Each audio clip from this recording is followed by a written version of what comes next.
आदम और हव्वा की कहानी हम सब ने किसी न किसी रूप में सुनी है, लेकिन आज हम इसे सिर्फ एक कहानी की तरह नहीं देखेंगे। इसे इंसानियत के एक ऑपरेटिंग सिस्टम की तरह देखने वाले हैं। वाओ, ऑपरेटिंग सिस्टम, ये अच्छा तरीका है इसे देखने का। हाँ, क्योंकि हमारा जो सोर्स है the genesis of humanity, the story of Adam and हव्वा, वो इस कहानी को ज्ञान, गलती, माफी और मकसद के गहरे नक्शे की तरह पेश करता है। बिल्कुल। तो आज हम इसी नक्शे के कुछ जरूरी मोड़ों को समझने की कोशिश करेंगे। बिल्कुल सही कहा। ये कहानी सिर्फ ये नहीं बताती कि सब कुछ शुरू कैसे हुआ, नहीं, बल्कि ये इस सवाल की परतें खुलती है कि इंसान होने का मतलब क्या है। हाँ, ये सृष्टि की कहानी है, पहली भूल की, और फिर उस भूल से सीखकर दोबारा उठ खड़े होने की एक टाइमलेस दास्तान है। तो चलिए एकदम शुरुआत से शुरू करते हैं।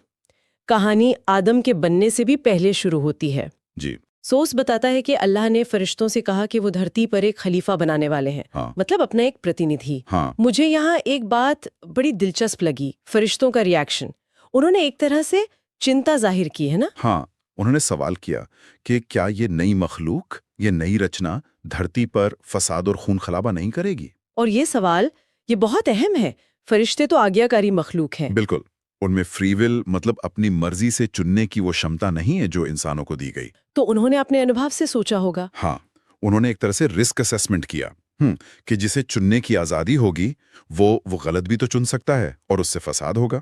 और इस पर अल्लाह का जवाब वो भी उतना ही गहरा है। जो मैं जानता हूं वो तुम नहीं जानते। बिल्कुल, ये सिर्फ एक जवाब नहीं है, ये एक ऐलान है। मतलब इस रचना के पीछे एक ऐसा डिवाइन प्लान है जो शायद पहली नजर में समझ ना आए, और जिसमें गलती करने की गुंजाइश भी उस बड़े प्लान का ही एक हिस्सा है। वाह, ये एक तरह से डिवाइन ट्रस्ट का स्टेटमेंट है कि हाँ, इंसान में गड़बड़ी करने की क्षमता है, लेकिन उसमें पश्चाताप करने, सीखने और उस गलती से ऊपर उठकर कुछ महान करने की क्षमता भी है। और यही वो चीज थी जो फरिश्ते उस वक्त नहीं देख पा रहे थे। चलिए अब आते हैं आदम की सृष्टि पर। सोर्स में जो बात मुझे बहुत अच्छी लगी वो ये है कि उन्हें बनाने के लिए जो मिट्टी ली गई, हाँ, वो धरती के किसी एक कोने से नहीं, बिल्कुल, बल्कि हर हिस्से से ली गई थी। बिल्कुल। लाल, सफेद, काली, नरम, सख्त, हर तरह की। और ये सिर्फ एक पोएटिक डिटेल नहीं है। नहीं, बिल्कुल नहीं, इसका बहुत गहरा मतलब है। ये कहानी का सबसे शक्तिशाली प्रतीक है।